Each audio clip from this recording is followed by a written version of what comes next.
Meditations for Thursday, April the 30th. I'm going to start by sharing some thoughts from the Psalms, and then when I'm done, I have a few announcements I want to share with you that I think are on the rather important side. So if you want to stick around long enough to hear those, I'd appreciate it. But first, let's dive into Psalm chapter 2, or Psalm 2. This is another really interesting psalm. If you're reading through the book of Psalms, most of the psalms fall into a predictable pattern where somebody is in need, they cry out to God for help, and God either answers them or they're still waiting for God to answer.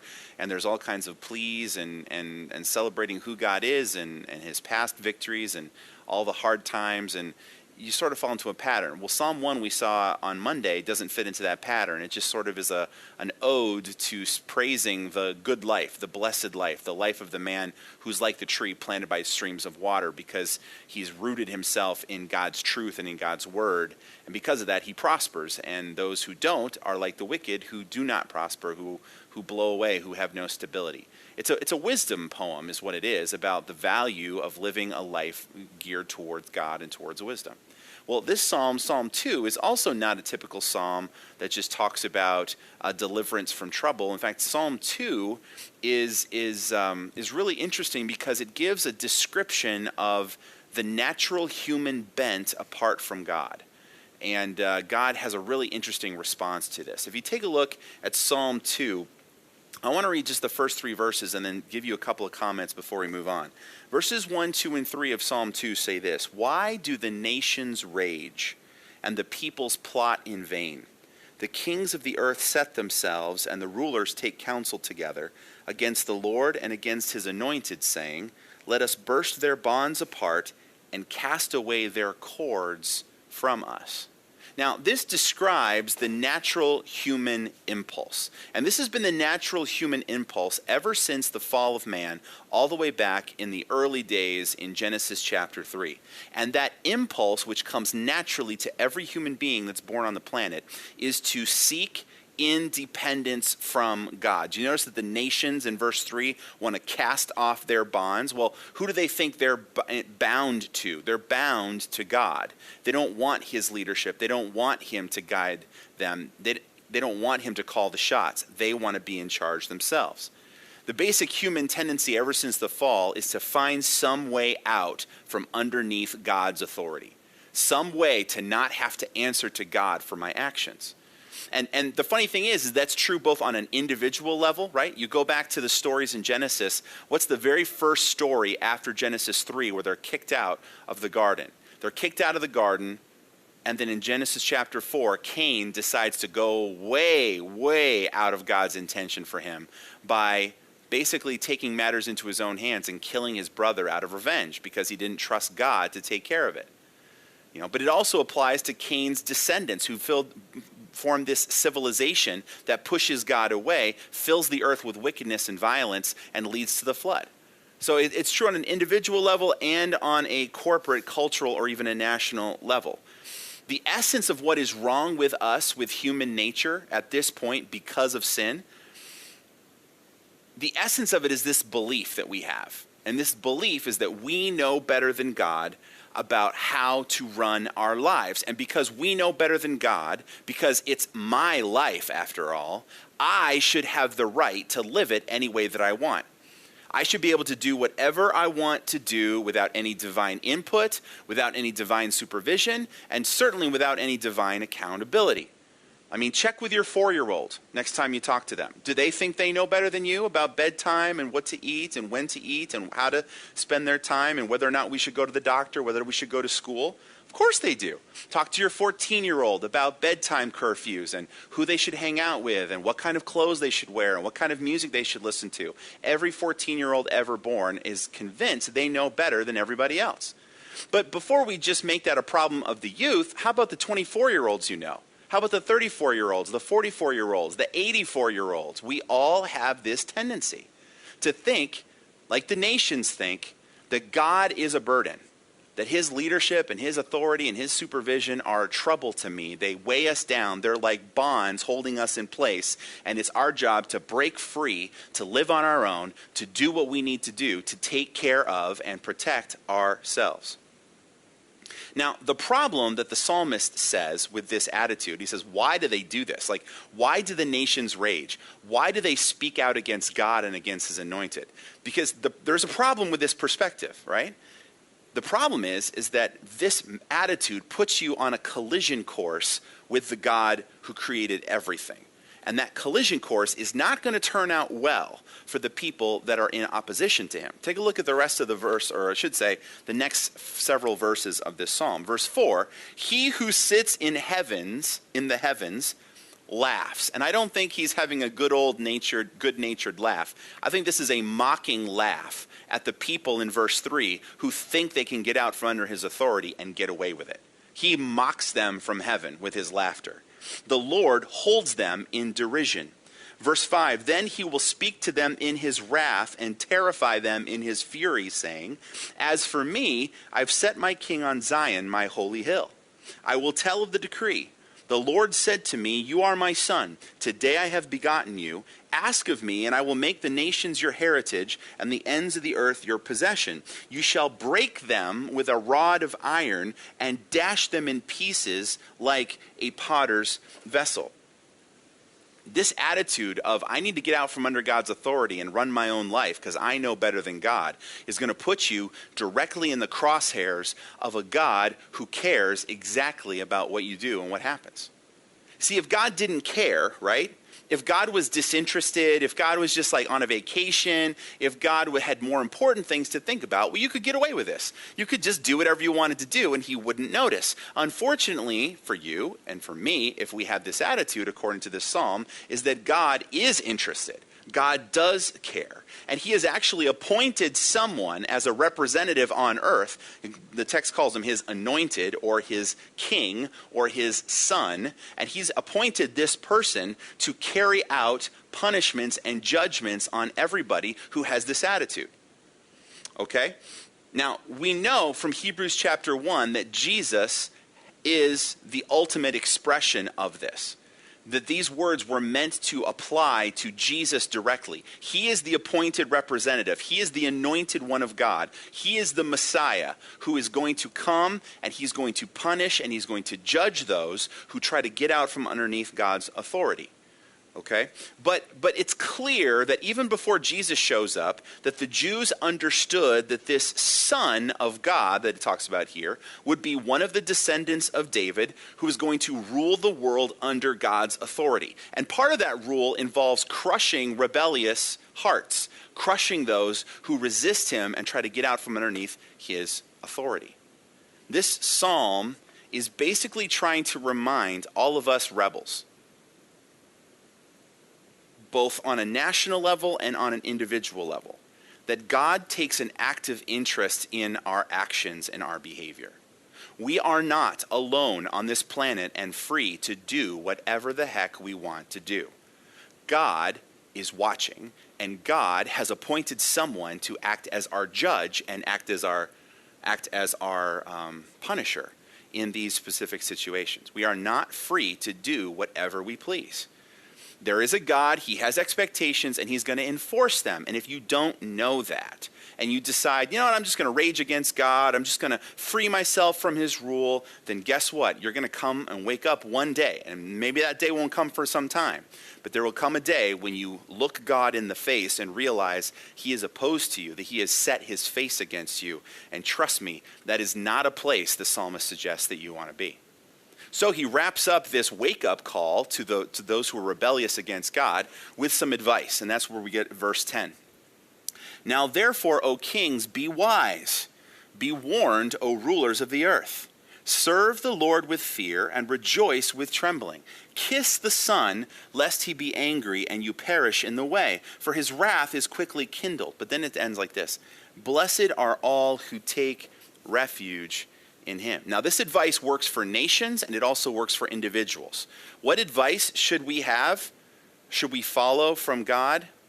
the God who will hold us accountable, number one is we need to serve Yahweh with fear. We need to serve him, okay? We need to submit to God's rule. We need to say, you know what? I don't need to go out from underneath God's authority. I need to go ahead and put myself under God's authority and stay there. Is it always comfortable? Is it always convenient? Is it always fun? Probably not. But that's the safest place to be. I need to serve the Lord with fear.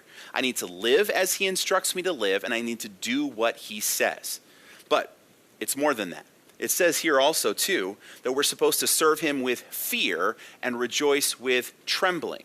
And it says, kiss the Son, lest you be angry and you perish in the way. I think the second thing we're supposed to do is to fear God's power and fear God's wrath.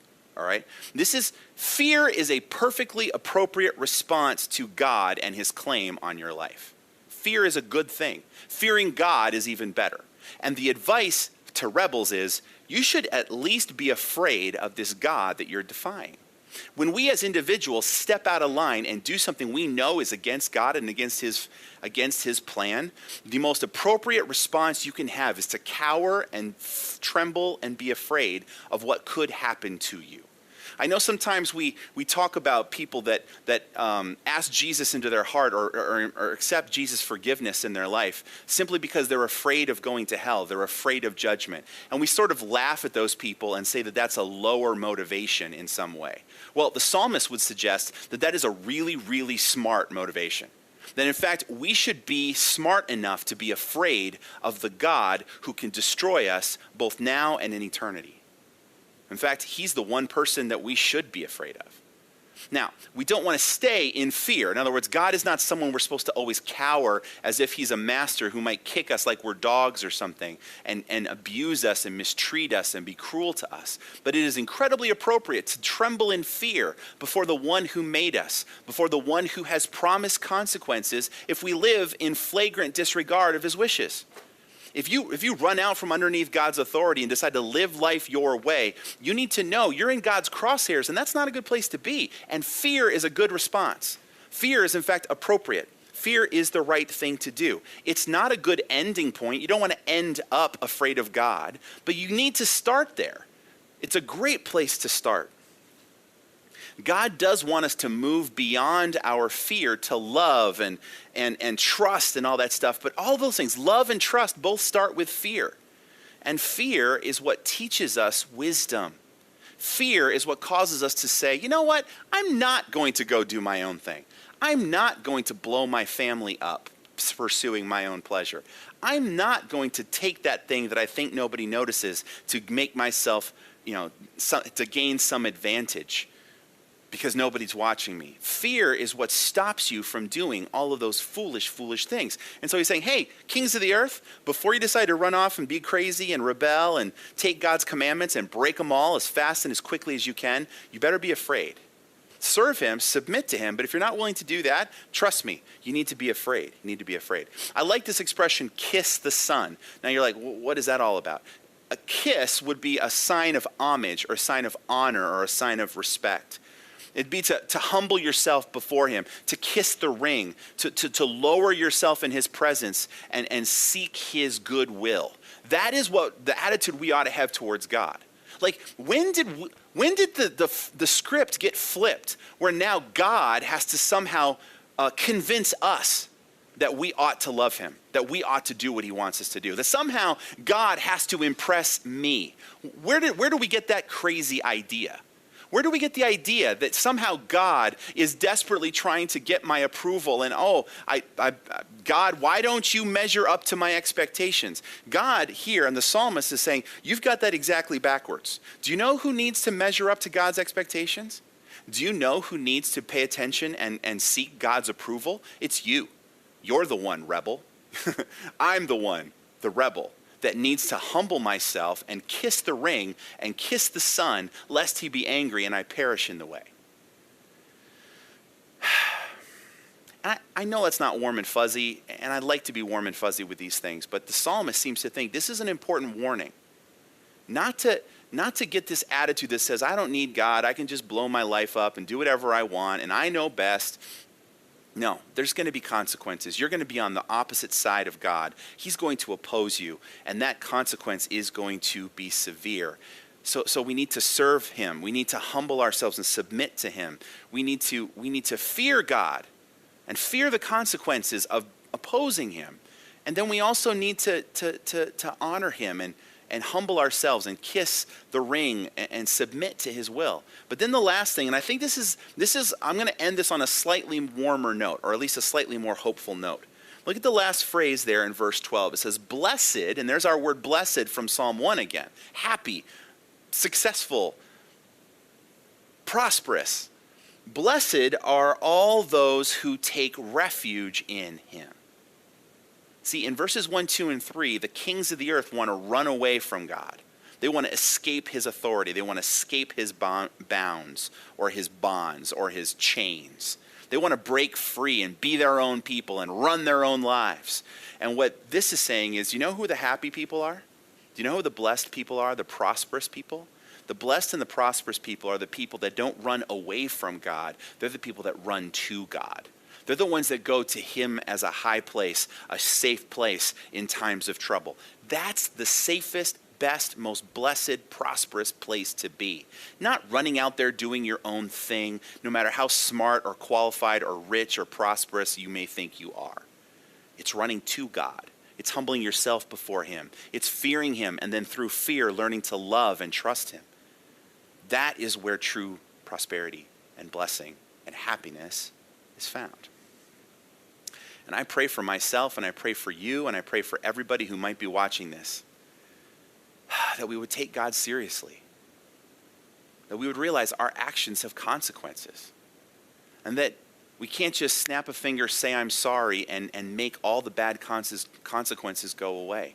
It requires an attitude of submission to God over a lifetime, of humbling yourself before him and taking refuge in him. So I hope you'll think about that. I hope you'll challenge yourself. I hope you'll pray about that and say, hey, God, what is it that I might need to do today to embrace that attitude and to reject the previous attitude that the kings of the earth have here in Psalm 2. So there you go.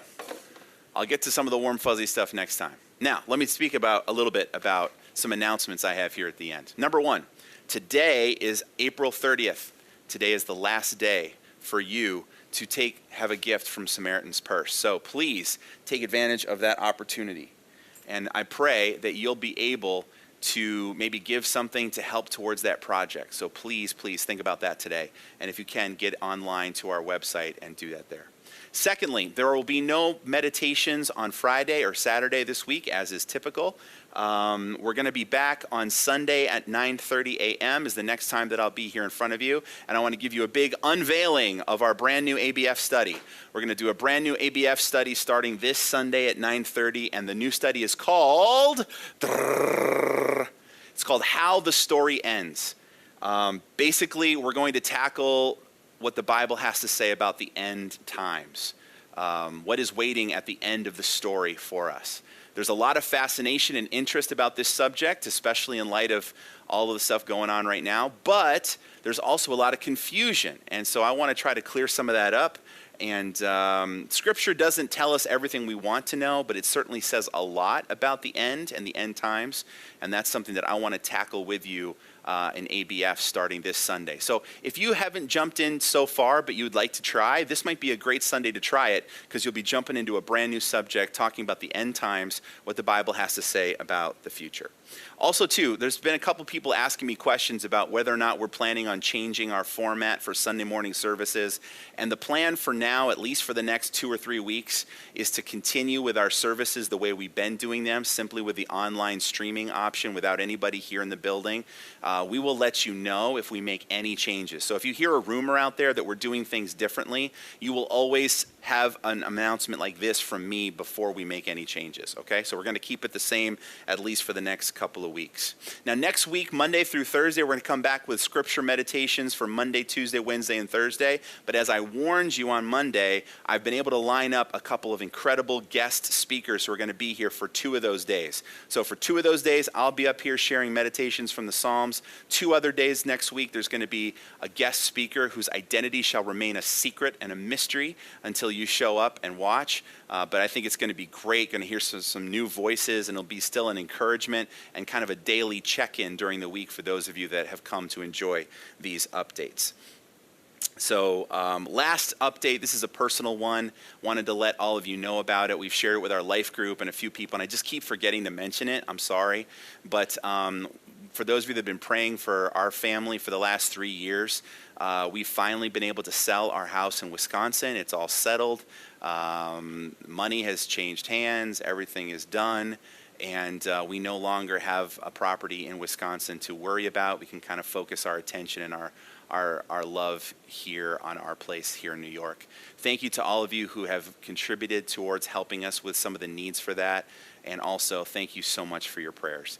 We really appreciate it. So my announcements went on a little bit longer than I expected, but I had a lot of stuff I wanted to let you know about. Really looking forward to this new ABF study on Sunday, 9:30. Please join us then. Otherwise, may the Lord bless you, and may you humble yourself before this God. Don't run out from under his authority. Run to him. Humble yourself before him. Take refuge in him. That's where true blessing, true happiness is found. May the Lord bless you. We'll see you Sunday morning.